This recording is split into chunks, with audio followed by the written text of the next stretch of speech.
ലക്ഷ്മി, ഞങ്ങൾക്ക് കുറച്ചും കൂടെ കറി വിളമ്പി കൊടുത്തേ. അത് തന്നെ ഞാൻ വിളമ്പിയാ ശരിയാവില്ല. അവർക്ക് കറി കൊടുത്തേ. കഴിക്കെന്തോന്ന് പറ്റി? കൈയൊന്ന് മുറിഞ്ഞു. അതെങ്ങനെ മുറിഞ്ഞത്? കറിക്കരിയപ്പോ മുറിഞ്ഞു. അപ്പൊ അരിഞ്ഞുണ്ടാക്കി കറി എവിടെ? ഞാൻ സ്വയം അങ്ങ് കഴിച്ചു. മുത്തോണ്ണന് വിളമ്പി കൊടുക്കാൻ പറ്റുമോ? ഓ ആ, സ്വയം ഉണ്ടാക്കുന്ന സാധനങ്ങൾ കഴിക്കും ഒരു കുഴപ്പമില്ല.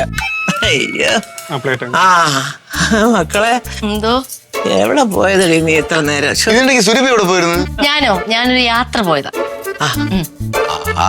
ഞാനേ നിന്നെ കഴിക്കാനുള്ള പ്ലേറ്റ് എടുത്തോണ്ട് വരാം. എന്തായി മോളെ? നമ്മൾ വിചാരിച്ചതിനേക്കാളും നല്ല പണിക്കുള്ള സാധനം നമുക്ക് കിട്ടിയിട്ടുണ്ട്. കിട്ടിയ ഞാൻ അവിടെ ചെന്നപ്പോ ആ മണ്ടൻ മേനോനെ അവിടെ ഉണ്ടായിരുന്നുള്ളൂ. ഭാഗ്യത്തിന് സുനിത മേനോ ഇല്ല, പട്ടം ചുറ്റി എങ്ങോട്ടാ പോയിരിക്കുന്നു. അത് പോവല്ലേ, വീട്ടിലിരിക്കില്ലല്ലോ. ഞാൻ അവിടെ ചോദിച്ചു, നമ്മുടെ ചേച്ചിയുടെ പഴയ ടെസ്റ്റ് പേപ്പറും ബുക്കും പുസ്തകവും ഒക്കെ ഒന്ന് വേണം, പിങ്കി മോളുടെ സ്കൂളിന്റെ ആവശ്യത്തിന് വേണ്ടിയിട്ടാണ്. അപ്പോഴാ മണ്ട അത് വിശ്വസിച്ചമ്മ. എന്നിട്ട് എനിക്കൊരു പെട്ടി കാണിച്ചു തന്നു. മോളുടെ എടുത്തോ, ഇതിനകത്ത് എല്ലാം ഉണ്ടെന്ന്. അതിലെല്ലാം ഉണ്ടായിരുന്നു അമ്മ. എടുത്തോണ്ട് ഞാൻ ഇങ്ങ് പോന്നു. കിട്ടിയല്ലോ അപ്പൊ സാധനം. നീ ഒട്ടും താമസിക്കണ്ട, തുടങ്ങിക്കോ. പറഞ്ഞട്ടാ നീ കൂടെ വല്ല കഴിക്കേ. അയ്യോ ചേച്ചിക്ക് ഇതുവരെ പിങ്കി മോളത്തുള്ള പിണക്കം മാറിയില്ലേ? അയ്യോ കൊള്ളാം. അതങ്ങനെ പെട്ടെന്നൊന്നും മാറില്ല.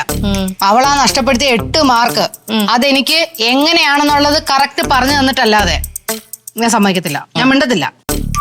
അവള് പദയാത്ര വന്നു ആ 8 മാർക്ക് അന്വേഷിച്ച്.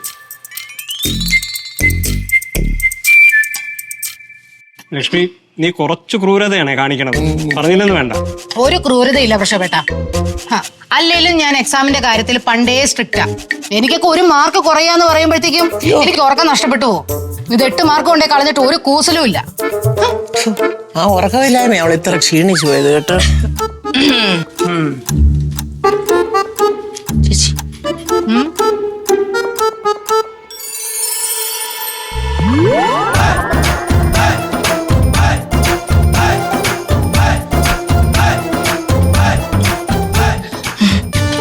ഇതിനേക്കാളും ഭേദം ഞാനാ.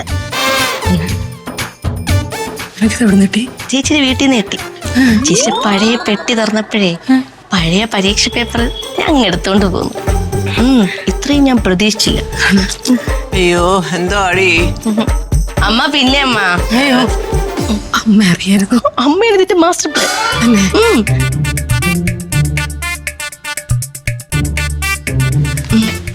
സുരഭി, ഇത് നീ പുറത്ത് കാണിക്കരുത്. ഇല്ല, എന്റെ സകല വിലയും പോകും.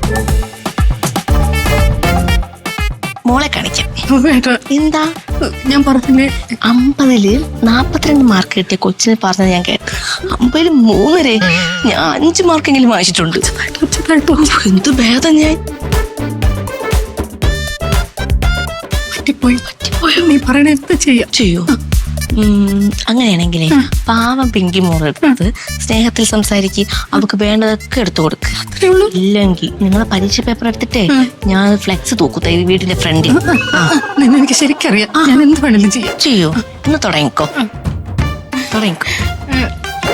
മോളെ പിങ്കി, ഓ കറി വേണോടാ? അയ്യോ പ്ലേറ്റ് ഞാൻ അപ്പഴേ പറഞ്ഞില്ലേ മക്കളെ, പെട്ടെന്ന് ശരിയാവും സംഗതി.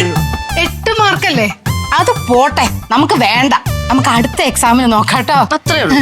അതിലേലും മാർക്കിലൊക്കെ എന്താ കാര്യം ഇല്ലേ പ്രശ്നപ്പെട്ട? അതെ, 8 അല്ല 18 പോയാലും ഇനി അമ്മയ്ക്ക് വിഷമമില്ല. മോക്ക് പറ്റുന്ന മാർക്ക് മേടിച്ചാ അല്ലേ? പക്ഷെ 3.5 മാർക്ക് മേടിക്കാൻ പാടില്ലല്ലേ അമ്മ? നീ എന്തിനാ ഇങ്ങനെ പറഞ്ഞോണ്ടിരിക്കണേ?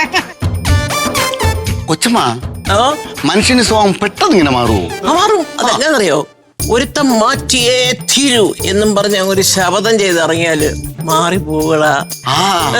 ഇത് വല്ലാത്ത മാറ്റമായി. ആർക്കാ ഒരു മാറ്റം ഇഷ്ടമല്ലാത്തത് അല്ലേ സുരഭി? അയ്യോ അത് തന്നെ. അയ്യോ കാണിക്കരുതില്ല, അങ്ങ് തന്നേരാ, ഞാൻ വെച്ചേക്കാം. ഇനി അവള് 53 വാങ്ങിച്ചാലും അവിടെ അമ്മ മിണ്ടില്ല. 3 അല്ല 3.5. 3.5 വാങ്ങിച്ചാലും മിണ്ടില്ല. കഴിക്ക് പ്രസവപ്പെട്ടിനും കഴിക്ക്. അമ്മ മേടിക്കുക കേട്ടോ. ശരി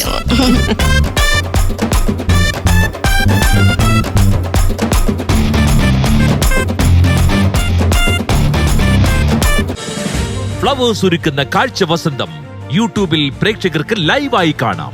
ഫ്ലവേഴ്സ് കോമഡിയിൽ ജോയിൻ ചെയ്യൂ, ആസ്വദിക്കൂ.